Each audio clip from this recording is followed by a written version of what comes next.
So we'll see how this video goes, but I wanted to make a video about strategies I've come up with for just having chickens if the price of feed goes up really, really high. Just ways that you could replace a lot of what you're bringing in, or ways to, stretch what you have, or just supplement. I mean, if you could supplement 30 to 50% of your chicken feed, you're going to save a lot of money. So probably best to get a piece of paper and a pen if you would like to follow along with me. So the first thing I would say is start fermenting your feed. That's a really easy one that a lot of people talk about. They say you can take down the amount of feed that they need by about 30%, and it's because that fermenting process makes the nutrients more available. It passes through their system, it's just more absorbed. And so what a lot of people do is they'll just put the grains in a bucket and cover it with water, just saturate with water for 2 or 3 days, typically. Less time in the summer, more time in the winter. So what you could do is you could have several buckets, 3, 4, 5 buckets, and just every day take the oldest bucket, go give it to the chickens, kind of move down the line, start a new bucket for 3 or 4 days later. So that's a big one. Sourcing food scraps is something that people do a lot. Getting food scraps from neighbors or food pantries or restaurants or whatever. Hey. Okay, so I think I left off where sourcing food scraps from different people. And also, a lot of this information that I'm getting is, from a variety of places, but there's 2 YouTube channels, Edible Acres and Permapastures Farm. They are really, really awesome. They have a lot of information on reducing your feed costs and just really ingenious. Both of them are really, really smart guys, and they're just figuring out really smart ways of creating systems. Garrett, can you give me a couple minutes? Coming up with systems that just help you be more efficient. Okay, so give them a follow. I definitely suggest that. One thing that both of them you could try to be growing some sort of bug, some sort of insect. So a lot of people do black soldier fly. I haven't gotten into that. I don't have a great source of food scraps right now, and if I did, I might think about doing black soldier fly. You basically are farming these fly larvae that obviously the chickens would love. One thing that I have going is I have red wiggler worms in some bins. And what I have thought about is having piles of compost and inoculating those piles of compost, or what am I thinking? Just different things with the earthworms, letting them breed, letting them multiply for months at a time, and then kind of just staging them in places where I can, take off the fencing from one of those piles and then let the chickens go after.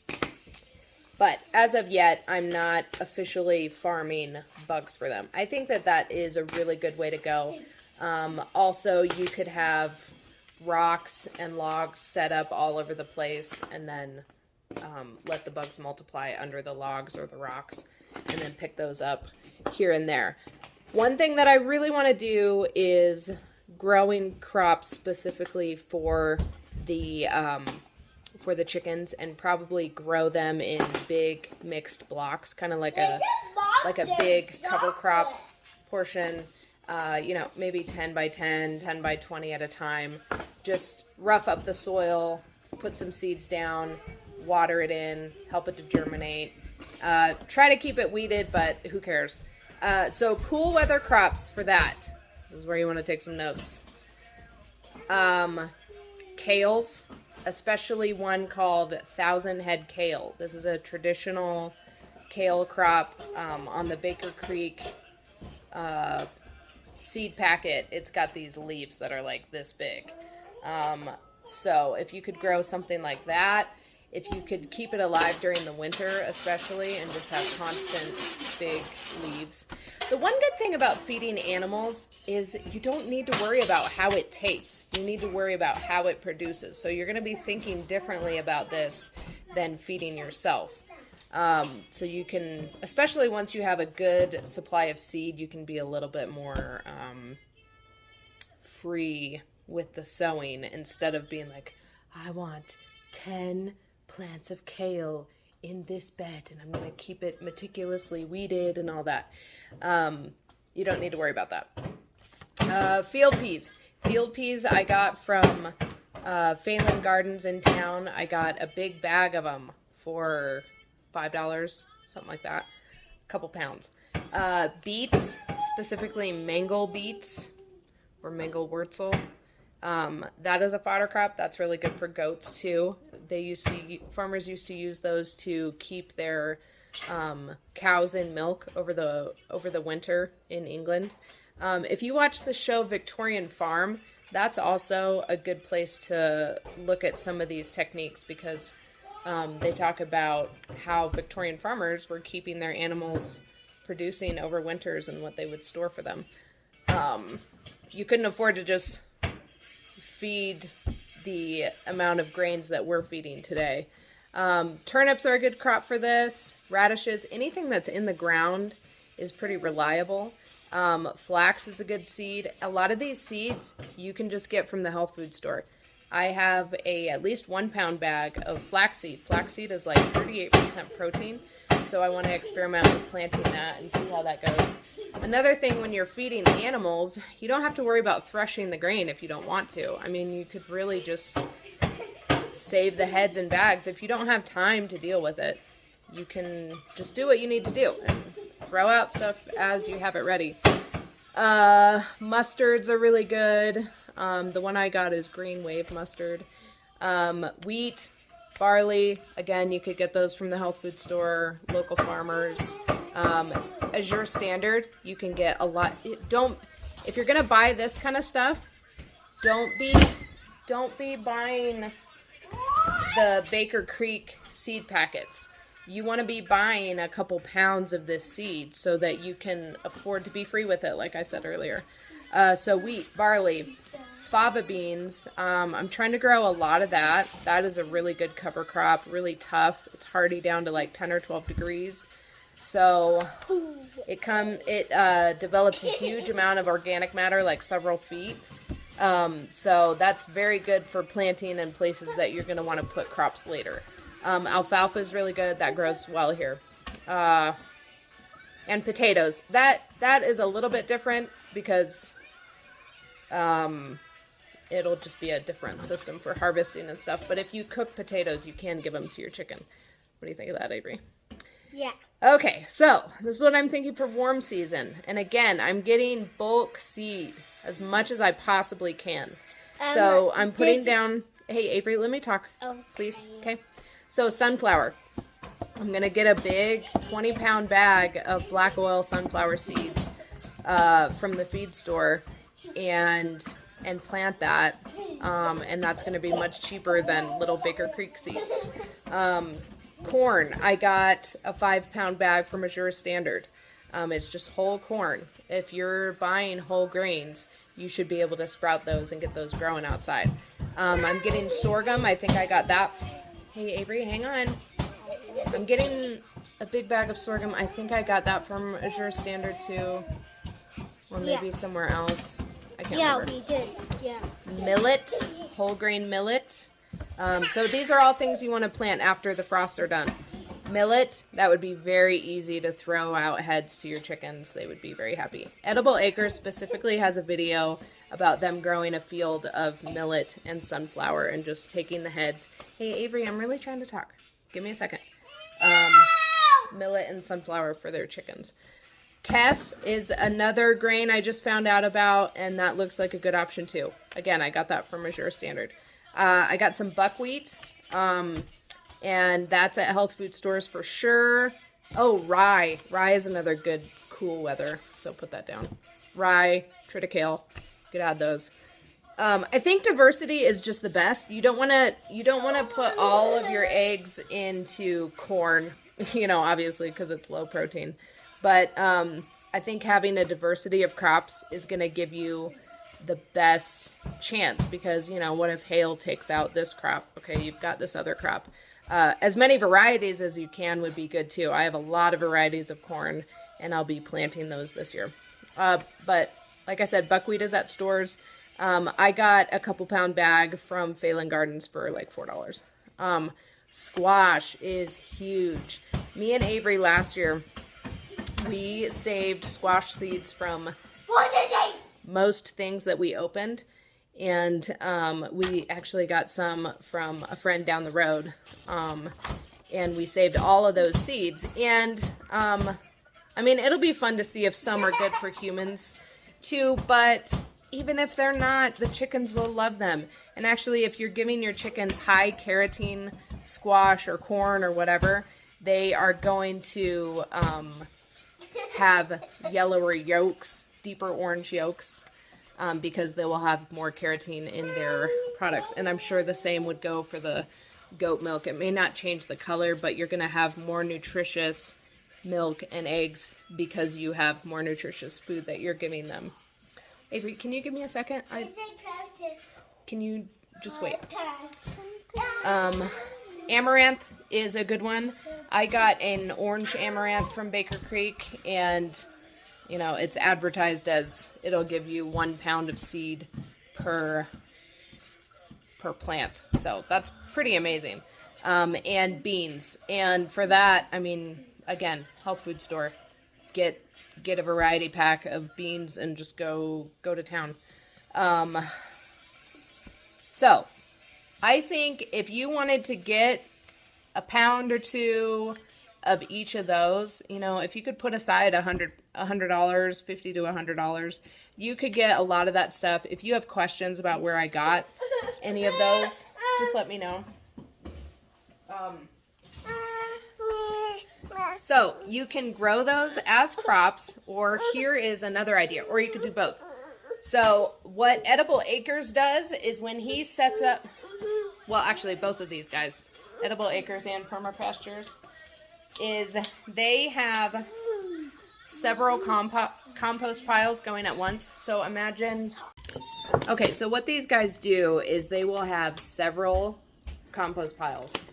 Especially Edible Acres, he has 5 permanent bins set up. So when he first gets some material that he wants to compost, he puts it in the first compost pile.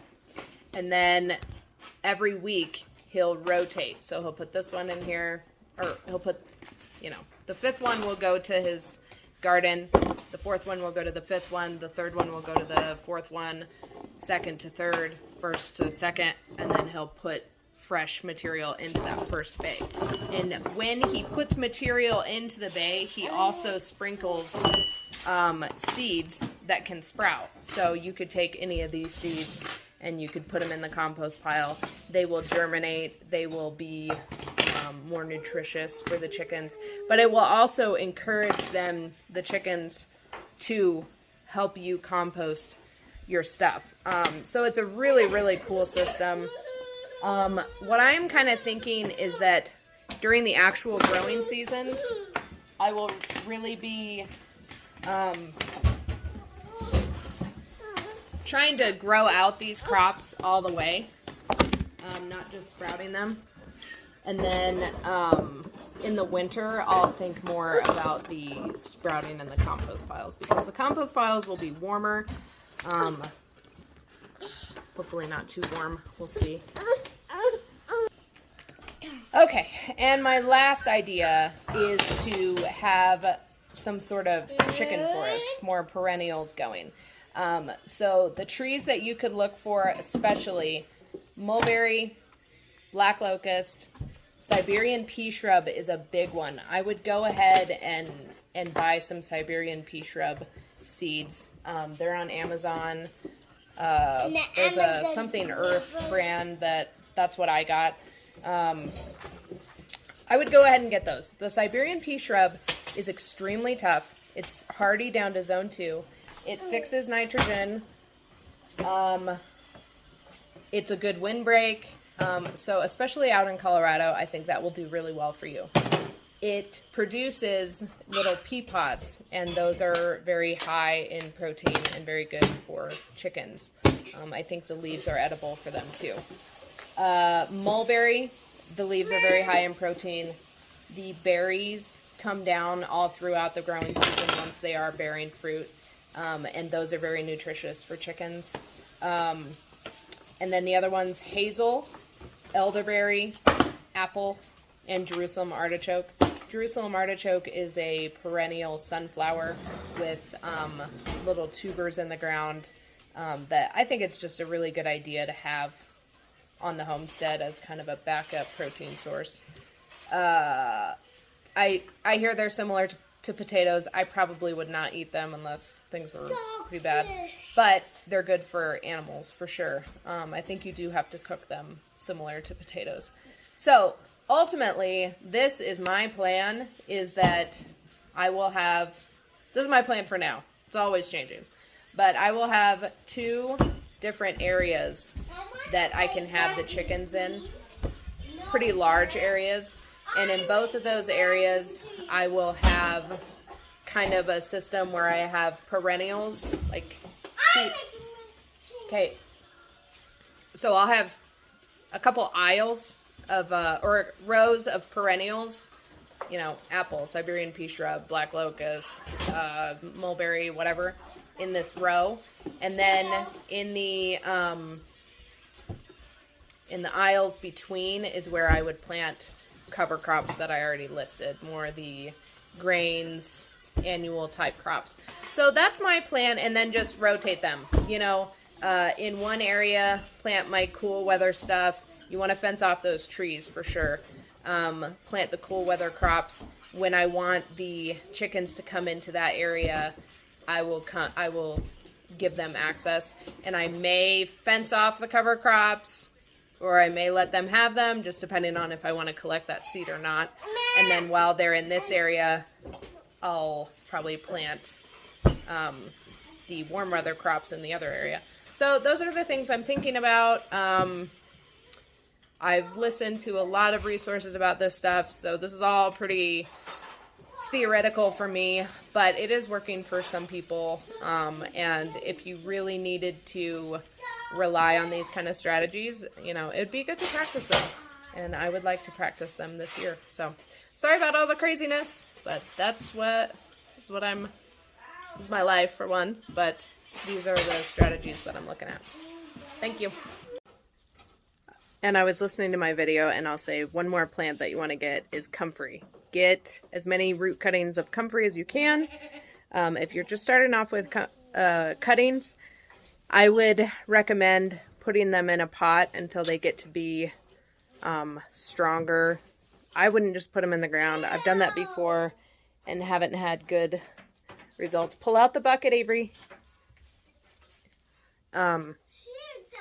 So I'm going to be a lot more careful with my plants. I had followed people that are really tough on their plants, but they don't live in Colorado. And so this year I'm like, whatever perennials I'm starting from seed or cuttings or whatever, I'm going to keep them in a pot probably until fall. Either that, or I'm just going to baby the crud out of them if I put them in their permanent spot. So Comfrey is a big one too. Yep. All right.